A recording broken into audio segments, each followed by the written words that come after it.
Hi, I'm Evan. I play Crystal Beast, and I guess I'm doing a little bit of a deck profile here. So I'm just going to go through the ratios of what I got and kind of the idea behind it. This is a combo style deck rather than the Conclave control variant.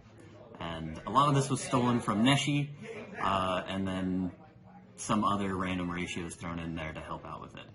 But yeah, let me get started here. So I'm going to divide this into sort of packages. So your mainline Crystal Beast package is going to be two of the Crystal Beast Rainbow Dragon, three of the Pegasus, and two of the Ruby Carbuncle. These are kind of your starter cards that you want to see. And then we also play 5 hard garnets in the form of Emerald Tortoise, Amethyst Cat, Amber Mammoth, Cobalt Eagle, and Topaz Tiger. And we're playing a larger deck list because we want to dilute the chances of getting one of these 5 in an opening hand, because usually you don't want to see them anywhere except your graveyard.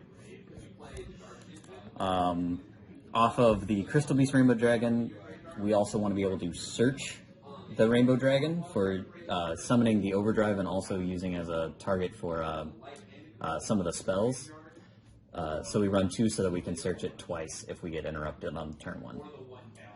As far as crystal spell traps go, we run 3 of the new card, Golden Rule, which is like soul charge for the deck, and you're doing everything in your combo to find this at the beginning so that you can summon Ruby Carbuncle and place 2 Sapphire Pegasus so that you can start getting Crystal Beasts onto the field. To sort of follow that up, we go 3 Rainbow Bridge of the Heart, which gives you an extra normal summon, and it also searches Golden Rule, so very good to see it. We run 3 Rainbow Bridge, which also searches Golden Rule, and then Awakening of the Crystal Ultimates, which searches Rainbow Bridge to search Golden Rule. The other spell traps we run are 3 of the Crystal Bond, another good combo starter because you can summon, or you can add any of your Crystal Beasts to hand and then place Rainbow Dragon in the back to search Rainbow Dragon and summon another Crystal Beast, usually another one of the level 3s, either Cat or Tortoise. We also run 1 each of Conclave, Miracle, and Beacon. Beacon as an extender. Miracle is usually what you'll be searching as an Omni-Negate for random board breakers, and Conclave is just the icing on the cake if you have it. It's an extra bounce. That's all for your Crystal Beast, right? Yeah, this is the last of the Crystal Beast monsters. So yeah, we'll put these out of the way.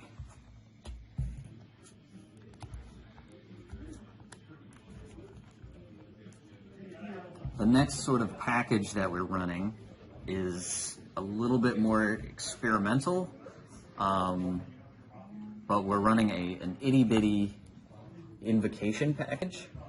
So 3 of Alistair, 1 Meltdown, and 1 invocation. Just because we get 2 normal summons, we might as well use them both for something good. And ending on Mechaba is usually pretty strong if we can get there. That goes alongside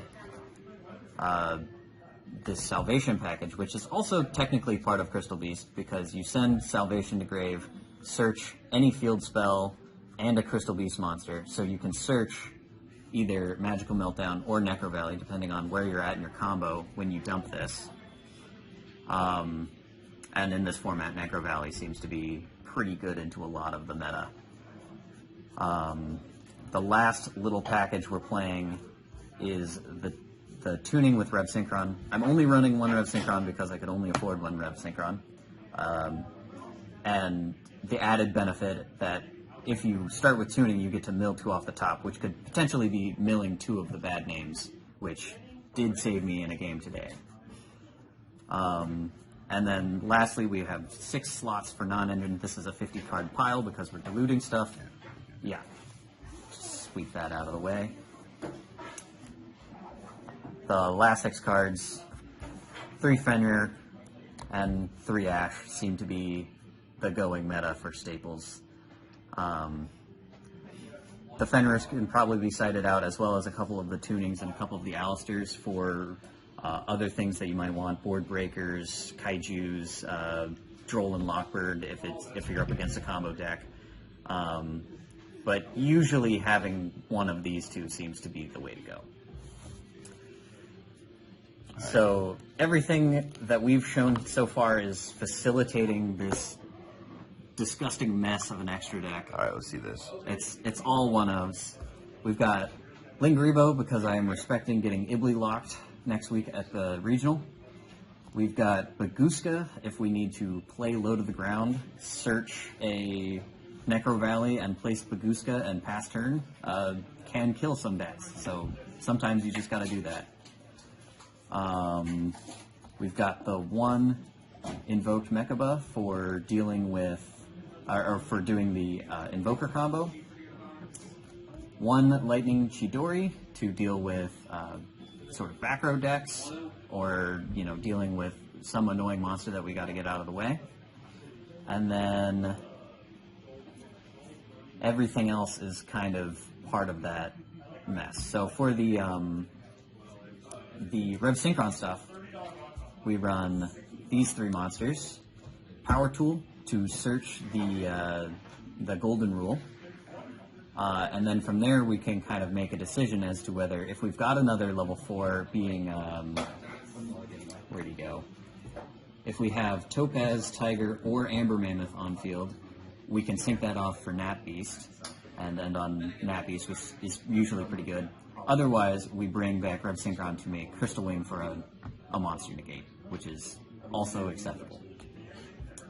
The rest of this is part of doing that silly overdrive combo, where you are linking off 2 of the level 3 Crystal Beasts to make Cherubini to send the 3rd one, so that gives you 3 names engraved.